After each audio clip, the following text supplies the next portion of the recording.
one thing that we really want to stress is that this is just one way to do it. These are two experts' ways that they do it.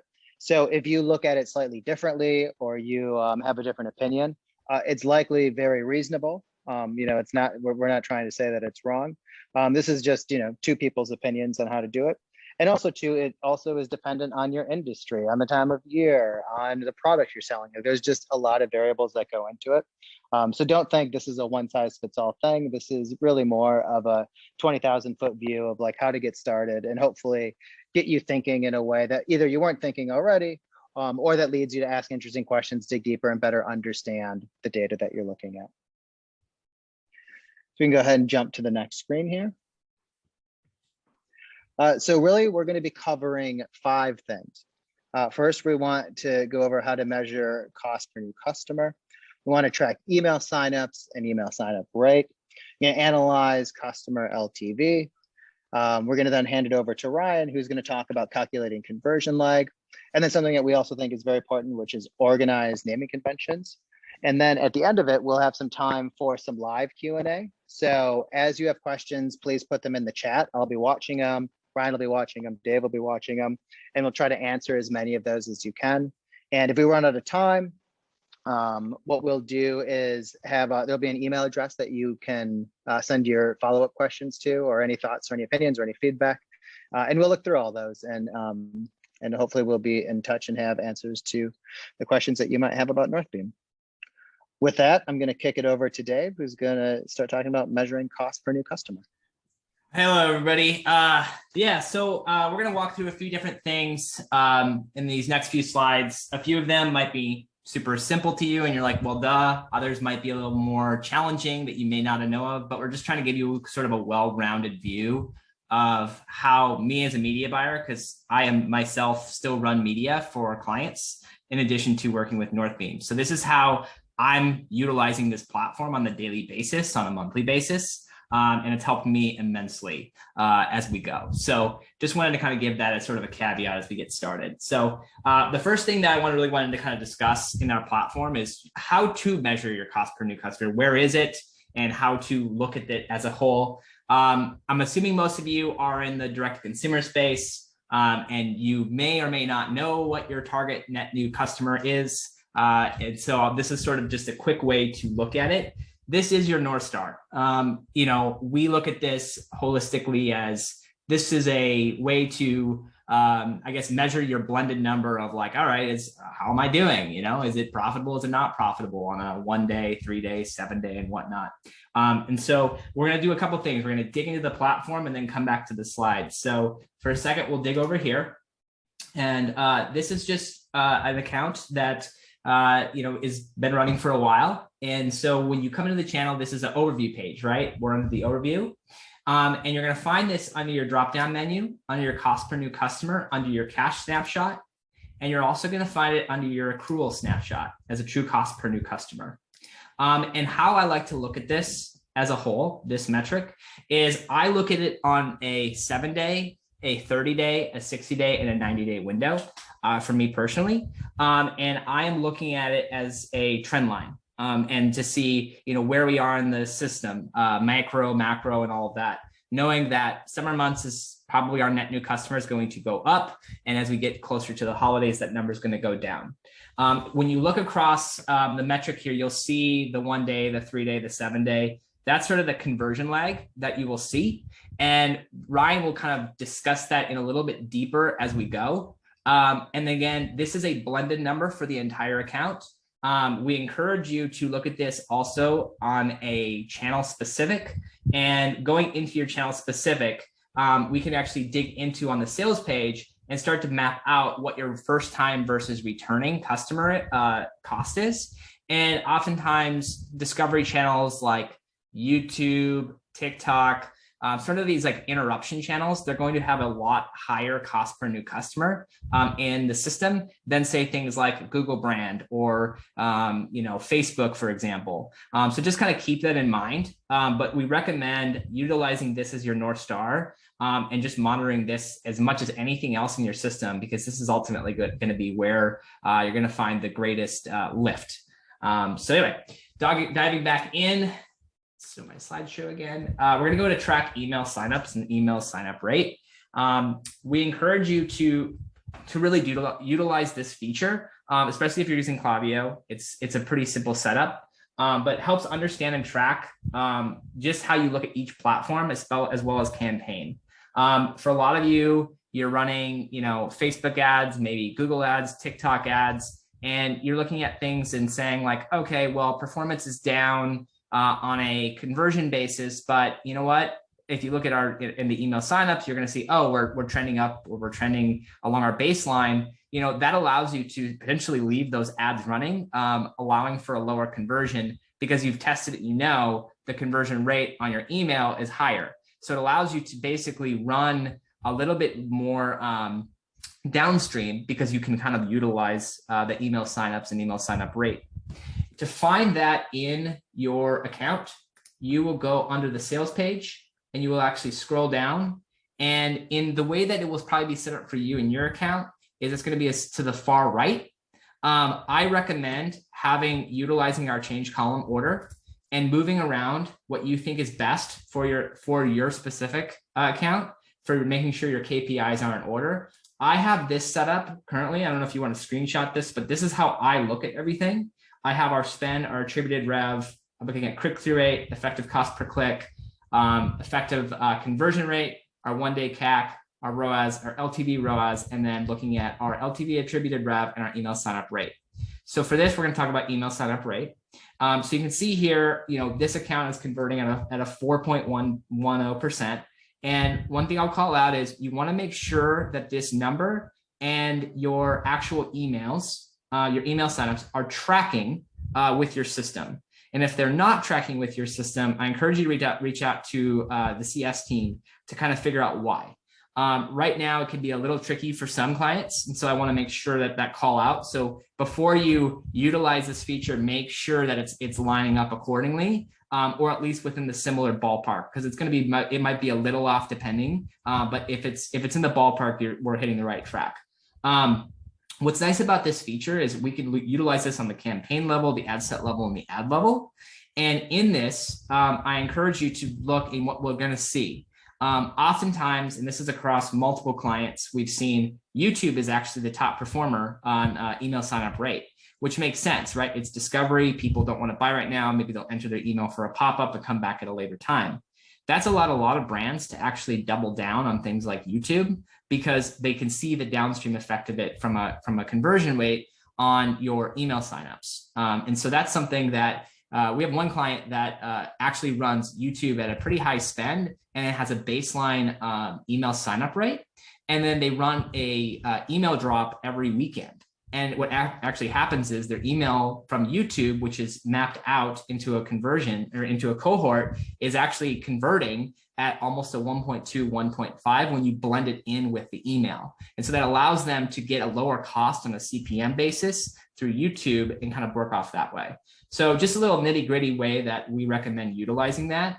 Like I said, I recommend you change your column orders as best as you can so that you're not having to kind of scroll back and forth and whatnot in the platform and kind of go that route. So moving back into the slides here, analyzing your customer LTV. So the more you have in the system for media spend and conversion and data, the better the LTV's modeling is going to work. But if you're not familiar with LTV, essentially you're allowing to compare time periods and products and more to track customer value, reorder rate, and seasonality. Why this is important? For a number of reasons. First off, we can kind of look at and see what month drove the best cohort overall. You can also look at it from a discount. What discount code is driving the best LTV? Furthermore, you can look at it on product. And this is what I'll have a little bit about product in a second, because it's actually a really cool thing that a client that utilizes Northbeam actually discovered. But anyway, we'll dive into that. And that's actually where you're going to find that is under advanced, under lifetime value. I have for you here, just looking at a cohort of basically the last year. And I focus on month first acquired. Customer value, cumulative, average per customer. You can do this from total, average. You can look at this from a marginal, cumulative. You can take out day one. We can also look at it from different percentages and things like that. But for the sake of this conversation, I'm just going to focus on month first acquired. And in this modeling, you can kind of see sort of how things work from a cohort. You can see what months drove the best and what months drove the worst. What was interesting about this client was they were looking at the LTV, and what they realized is that they were starting to see a drop in their LTV, and it was taking a lot longer to hit their goals, which was essentially 1.5 to 1 LTV to CAC ratio. And so what they did was they looked at this and went into the under the first product. And what they did was they realized they had multiple products, but one of them was running on paid, and it was the wrong price point. Essentially, they thought it was a price point that made sense for their business because it drove the lowest CPA, but in fact, it was actually killing them on an LTV basis. So they actually turned that feature off and they moved to a higher price point for the same product. And they did that in the month of January this year. And so you can kind of see how they started to see their numbers start just incrementally go up. And what was interesting was their buyback period in terms of getting the LTV ended up getting to $65 on only 5 months of data versus prior where it was taking upwards of 8 to 10 weeks to get there, 10 months to get there. And so this is just something that we recommend looking at. Now, one thing with this, I would not recommend looking at this on the daily or even every 30 days. I would look at this go back every month and look at it for the past month and look at it over a sliding scale, looking at it from a year look back, a 2-year look back, depending on how much data you have in your system. It's really good for planning purposes because if you can see that a cohort in August has done well historically, and you've got a couple years worth of data, maybe there's something about that, maybe it's kids, parents that are buying for back to school and putting more money behind it that way. But utilizing that real world data to get out of our system what it is for your business and how it makes the most sense. So anyway, I wanted to pass it over to Ryan to talk through sort of the next things, which is considering your conversion lag. Ryan? Yeah, thank you, Dave. Well said on those first three.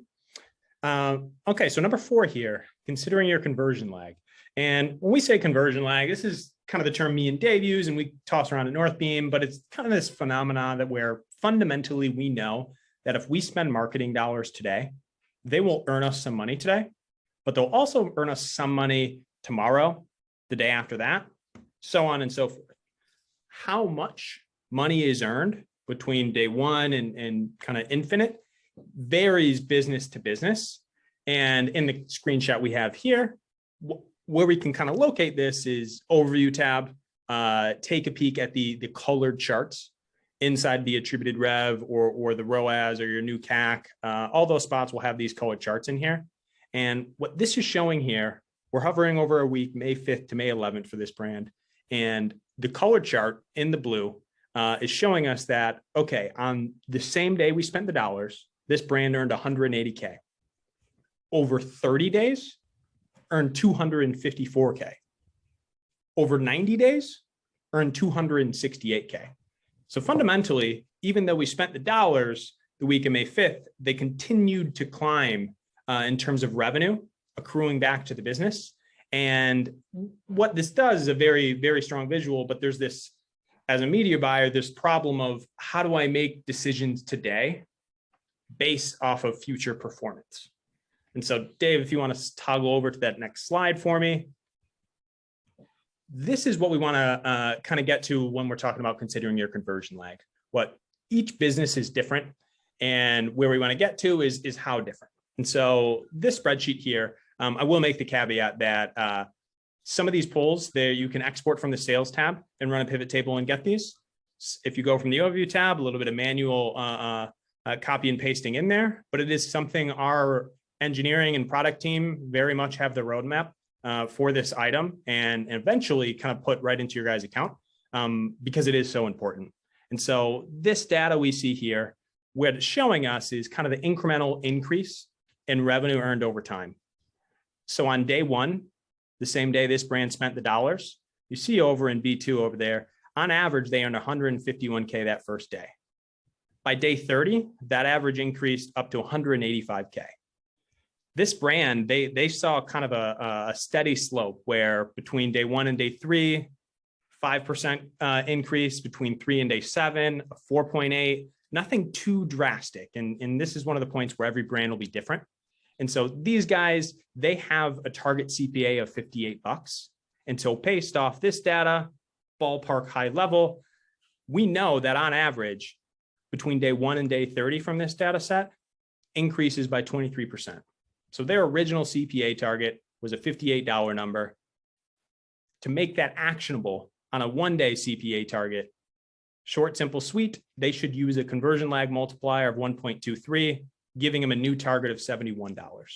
So generally speaking, if you were to launch a campaign yesterday and the 1-day CPA was coming in on that campaign at $65, if your brand goals were at 58, you may see that campaign at $65 and think, maybe I should turn this off. It's underneath my benchmarks.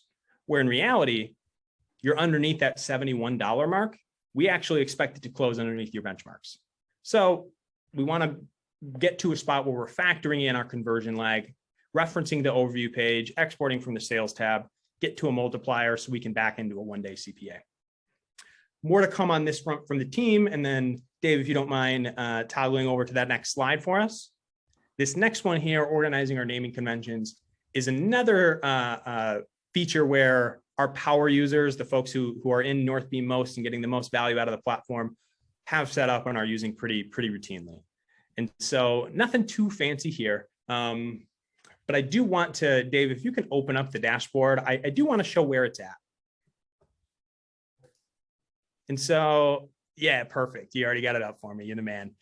Left-hand side advanced, automatic label rules there at the bottom. And if you click on that, it'll load up this page here. And at the top, you'll punch in a name. You'll associate it with the level you want the rule to function at. Dave, feel free to punch in something like funnel stage or top of funnel, middle of funnel, and then click that create rule button.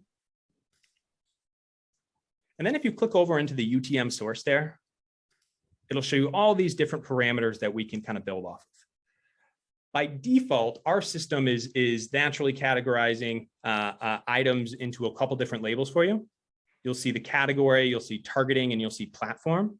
But if there's any variations that are helpful for your business to look at, and I'll run through a couple examples here shortly, this is where to create it. I always feel that the labels you create represent the levers in your business. And so if you ever run into a week that's a little slow or you need to reallocate budget, the more robust your labels are and the more robust your naming conventions from the platforms are, which help you build these labels, the better off you'll be. So Dave, if you can jump on back. Perfect. So on the left here, just going to run through a couple examples of what I'm seeing. We have a short, simple, sweet, tofu, mofu, bofu. A lot of folks run this. This brand has them set up omni-channel. We have a platform on top there and then nested in. But you could also, with this same filter here, run top of funnel across omni-channel. Very interesting comparison. And when I look at this brand here, it looks like, okay, Facebook outperforming on the middle of funnel. That's what I want to see. On the right here, we have kind of a simple funnel stage. A lot of folks, and I'm a big fan of this too, run some testing campaigns, see which creative is doing most effective before you kind of graduate into a scaling. For running a setup like that, and you have campaign name naming structures, these type of views can be very helpful. If you want to thumb over to the next one, Dave, thank you. Another one at the top here, high level buckets. Some channels, me included, or some brands, me included, like to look at my brand in 3 high level labels, right? So all of my paid channels, and then 2 owned buckets. One owned bucket that we don't necessarily have full control over, that direct search and social, as well as an owned bucket that we do have control over, that email and SMS. Another fun one, I love this one. Bottom left here, this brand, they have a few different growth partners on the team. So they set up some custom labels for Jimmy and Sean.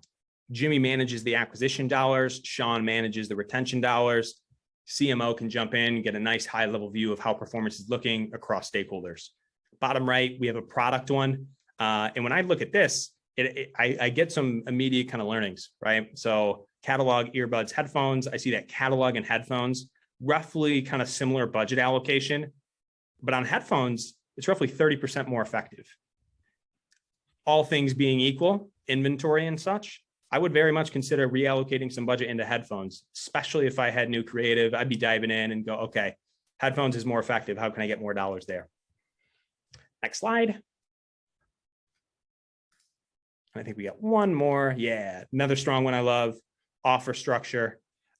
This brand right here, no offer versus everything that they're pushing at 25% on. And what this brand saw was actually pretty interesting, right? And not necessarily in a good way, but the fact that ROAS here, when they're dangling a 25% carrot, when they're improving that offer, it didn't actually increase their one-day effectiveness really at all. They saw a slight lift in terms of kind of conversion lag, right? So the full lifetime of the ads, a little bit more effectiveness.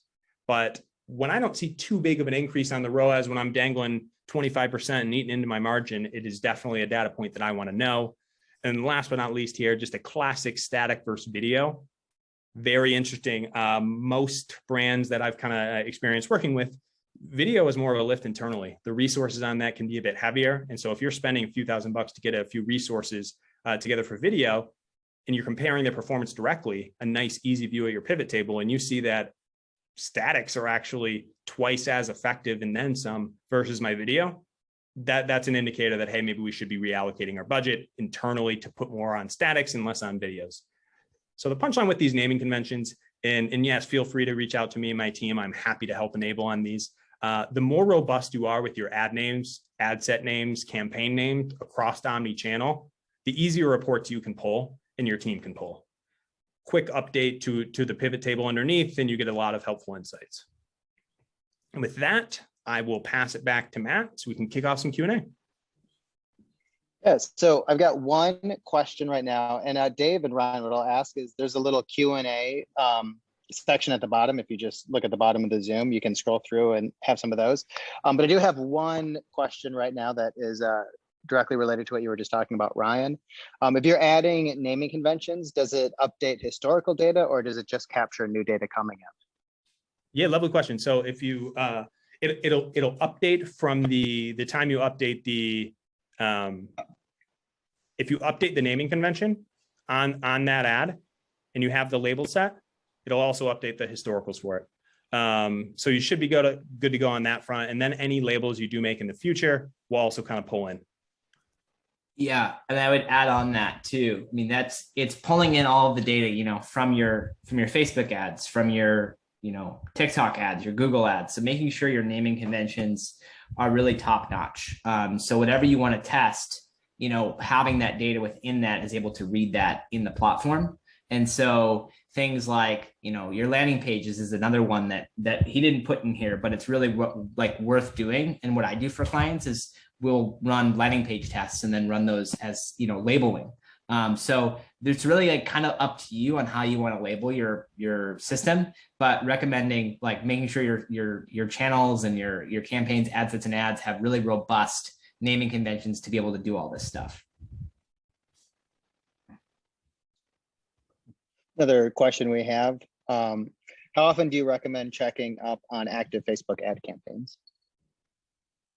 I mean, I would say, I guess it's personal preference. It really depends on how much you're spending. I mean, it's hard to kind of answer that question for everybody, but typically you're looking at, you know, mornings, checking it, daily. I don't think you need to be checking it hourly as we did prior to iOS 14. I think it's kind of changed now in that regard. So I was looking at it from like, you know, yesterday, looking at 3 days, looking at 7 days and things like that.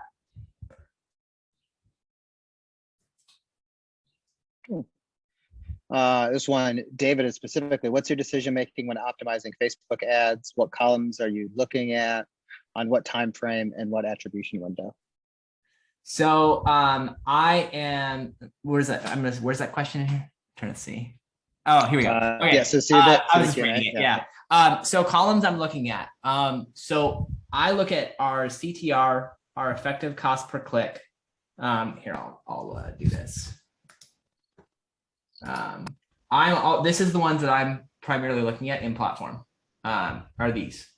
Now, one thing that I will call out is we currently don't have thumb stop rate in here. It's coming to the platform to pull some of that other data.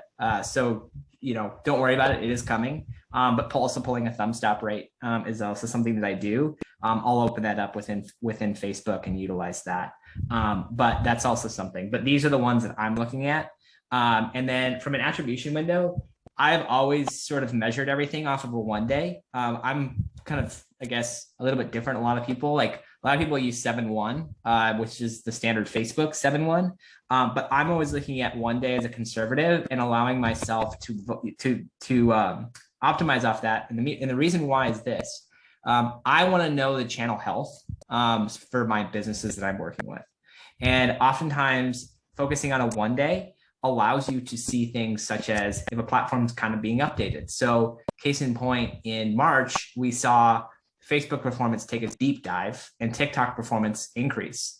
And what was happening was internally, Facebook was going through a lot of changes with their interest targets and things like that. So actually, because we focused on such a 1 day click modeling, it allowed us to get to that point where we actually slowed spend down on the platform and then moved over into TikTok for that time frame.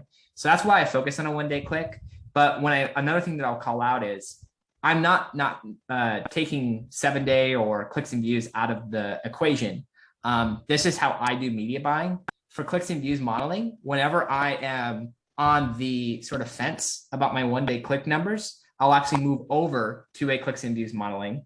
And I'll look at that and go like, okay, is this moving in the right direction where at least 50 to 60% of my data is coming through the click and only 40% is coming through view? And the reason why is I don't want to have view be so heavy and clicks be so low, because that's a lot harder to scale. So there's not that much action you can take from that. So that's kind of how I look at things in Northbeam and how I do media buying in general. Cool. Ryan, I see you jumped in and answered some of these questions, but if you don't mind, will you just kind of talk through these 5 or 6 questions that you've answered, just so everyone can kind of get a feel for them? Yeah. Okay. So a video had a great question. Can we track email and SMS signups independently? If you have dev support, the answer is yes. We have a Pixel API where we can fire off a custom goal for SMS signups. Functions a little bit differently, but if you have questions on that and you have the ability to place a custom event when that SMS signup happens, please reach out and we'll help you out. Second one on here, a question about PostScript, very much on the roadmap. Attentive is going to be first in regards to kind of email and SMS type captures, and then PostScript will be next. Jason Panzer with a great question. Going back to cost per new customer, how do we think about that on the sales page? And Dave, I believe you still have it up right here for us. If you want to click on those 3 little dots at the top of our bar, and then click on column set, then click on first time versus returning. What will happen here is the buttons and the widgets, as well as all the pivot table underneath, will separate into 2 sets of columns. Individual line items across your whole pivot table for first time customers, as well as for returning customers. A little bit anecdotally here, I like to make sure my splits on prospecting are at least north of 60%. If I were to come in here and I toggle on returning and I see that of all the revenue I've earned from Facebook, 90% of it's from returning, that may very much be a notice to me that it's not as effective as I want at driving the folks I want. So this column set here is a great way to get it by line item. And Leslie with absolutely tremendous feedback. A lot of folks kind of pulling up their dashboard side by side as we're talking through a few of these. We will make sure to incorporate and move a little bit slower next time, but I appreciate the feedback. And regarding some of the conversion lag analysis, yes, very much on our roadmap. Our exporting API is being worked on, and once it's kind of fully rolled out to everybody, the plan is to roll it out with a few exportable templates that'll perform the analysis I was just showing. So if you can't wait till then, shoot me an email and I'm happy to kind of walk you through the manual, a little bit of elbow grease to get that analysis done. But it will be coming to a dashboard near you soon. And Marin, 1 day on click only, also accrual or cash. I answered that one. Yeah. you can talk through it. I mean, a lot of people probably are asking the question about like how we're calculating 1-day click ROAS, what works, right? And, you know, we can talk about that we're working on somewhat of a calculation for people that it's not perfect yet, but we're working on a system that is going to be basically be able to at least give you a ballpark figure for what that's going to be for your brand, keeping in mind that there's a lot of, independent things for each brand that you have to kind of consider, but that is something that we're working on. One way that I would recommend looking at it for your brand is seeing your most profitable days in Northbeam, and then looking at your overall blended 1-day click for those days, and then looking at channel specific.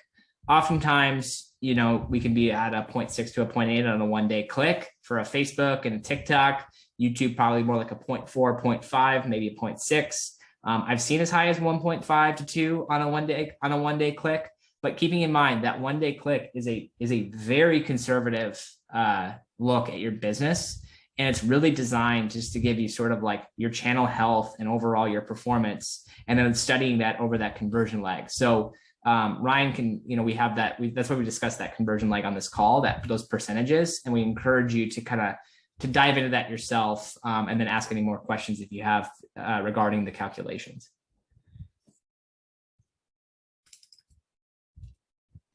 Cool. I've got so if you have questions, do us a favor, as opposed to putting them in the chat, put them in the Q&A. It's just easier for us to make sure that we answer them. And if we don't get time to answer them, then we can address them. But I see some in the chat that I want to bring up. And my new best friend, Barry, answered them. So I've got to, or asked them, so I've got to ask these. Can we build custom metrics, and can you save the custom column views? So building custom metrics is coming. It's a lot more difficult than it is to pull to create those in here. It is something that's coming. And then saving the columns. So this is funny. If you don't log out of Northbeam and you just close it, it should save. It basically only refreshes when you open it back up. That is something that we have got that's on the roadmap to fix to make sure it's saved. So it is coming. So don't worry about that. But if you don't log out and you just like close the app and then open the app back up without logging out, it should stay the same. And then another question in the chat is, what filters can we view LTV by, like platform, products, etc.? So right now you can view it by product, by discount code, by week, by month. I'm trying to think. I think that's it, Ryan, right? I believe so. I think you have a tab open. Yeah, no more to come. Yeah. So, country and region. I forgot. Yeah, we have those in there too. Yeah, I mean, if you want, put in the chat what other ones you want. We can try to look into it. Cool. And then I'm going to go with this latest question in the Q&A. Can you also please talk us through use cases for 1-day click, last touch for Instagram, Facebook ads? Wonder why would you use 1-day click, last touch? Oh, making me think. We've got savvy Northbeam users, so yeah, it's unexpected to get out of here that easy, Dave. I'm just trying to think. I mean, where is that question? Trying to see it. It should be, I think it's the most recent one asked. It is. Okay. Trying to see. So how do I, no. What's that? Sorry, did it go? Okay. How do I, say the question again? So it's a third from the bottom. Third from the bottom. Oh, can you please talk us through use cases for 1-day click, last touch? For Facebook IG ads, when or why would you use 1-day click, last touch? So again, I personally look at 1-day click on an accrual basis for the majority of my media buying. We have most people that use Northbeam are looking at the 7-day clicks and views modeling because that's what they want to work off of, because that's what they've done for Facebook and now TikTok. I use the use case for 1-day click because I'm always making sure that the channels that I'm driving from are quality traffic. because I'm looking at the overall quality of the traffic. So I have benchmarks for all channels. So discovery is actually lower. I've got benchmarks of 0.3, 0.4x on those channels because I know that there's a conversion lag involved in those, and they end up generating a ton of emails, but not a ton of sales out of the gate. And we look at those over a 30-day period. The more data you have in Northbeam, the better a lot of this gets because you're able to kind of measure this stuff in a more holistic way. But that's why I use one-day click. I'm looking at last touch, and how I look at last touch is if I'm on the fence on a one-day click, right? So say, for example, in Facebook, you have an ad campaign that is 3x, and it looks like it's great and it's increasing every day. And you're like, oh, great. But then you go into Northbeam and on one day click, it's a 0.5, right? Like totally discouraging. So what I do in that situation is I start to look back and go, okay, how is Facebook tracking this and how's Northbeam tracking this? I'll look at it on 7-day clicks and views and see if it lines up. And if it's generally in the same ballpark, I'll go, okay. And then I look at it on a last touch. And I will look through different attribution models to see like, where is Facebook getting this number and where is Northbeam getting their number? Oftentimes, by focusing on the one-day click, it allows me to actually stop these ads prior to them phasing out, because obviously the Facebook's modeling that data. So that's kind of how I look at it. I'm also looking at things like time on site, which isn't in Northbeam, but I'm looking at it in Google Analytics. Like I'm utilizing Northbeam as my source of truth. And then I'm always quantifying and qualifying that data across multiple places, because I think that's just how I am. And I encourage people just to always look at those things like time on site, right? New visits is another one to look at within Northbeam. If your new visits is down and your overall visits is up and the visits is higher than the new visits, then the situation goes, okay, a lot of these people are remarketing. That's all view through attribution that Facebook's saying, and we could probably cut that down or turn that off even, and we probably wouldn't see much of a change in overall performance. So that's kind of how I look at that. You want to look through some of these unanswered or open questions, Dave or Ryan, and see if any you want to tackle? I have been hitting replies to a few. Let's see.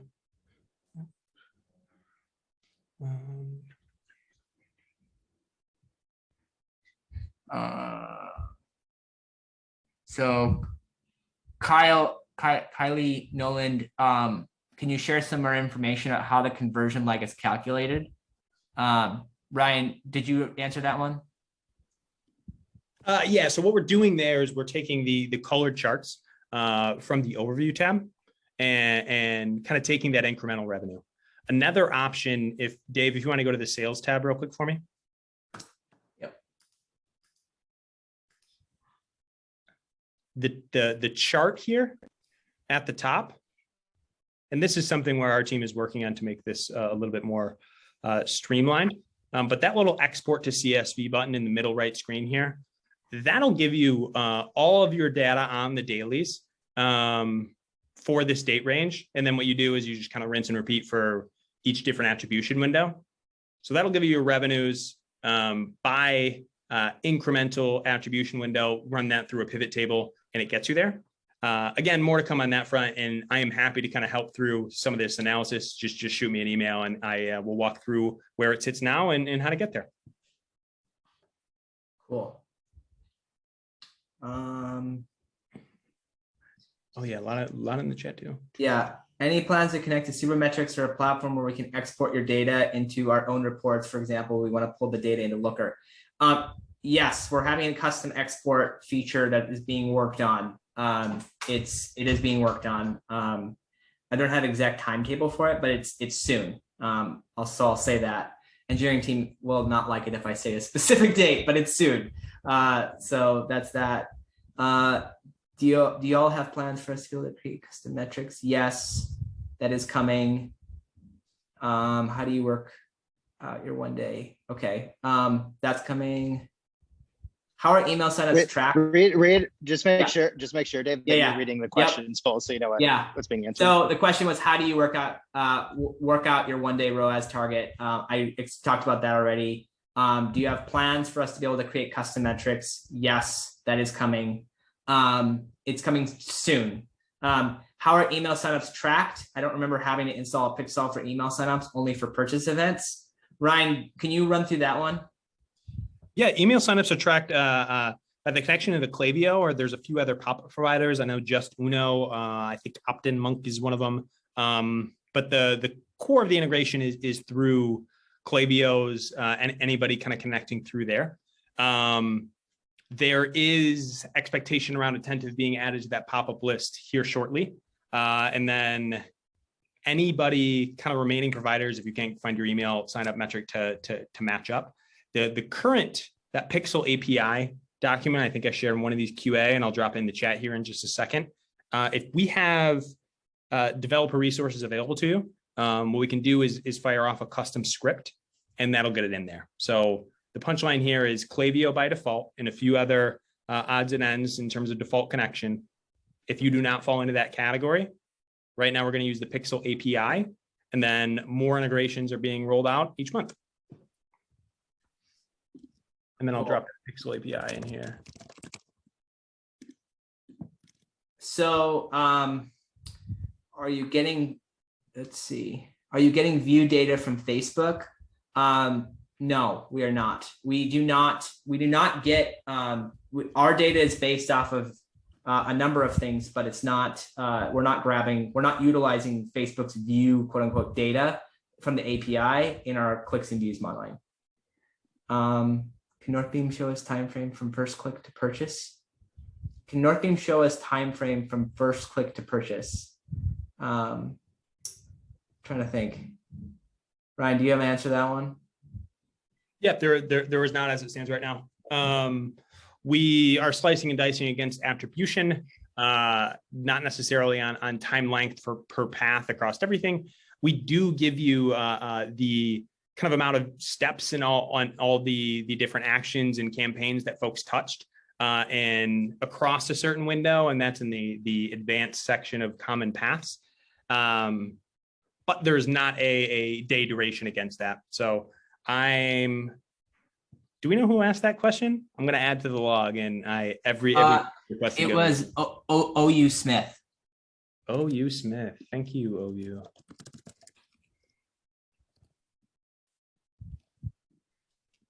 Cool. Well, guys, we're out of time. Dave, do me a favor and put up the last slide of the presentation really quick. Yeah. So right here, if you have any follow-up questions, please send them to hello@northbeam.io and just include the subject webinar question. You can also use this if you have webinar feedback, any thoughts. Sounds like one of them is Dave's brain works faster than his mouth, and so we should slow it down a little so we can all keep up. But we appreciate everyone attending here, and we appreciate all the questions, and we look forward to doing this again.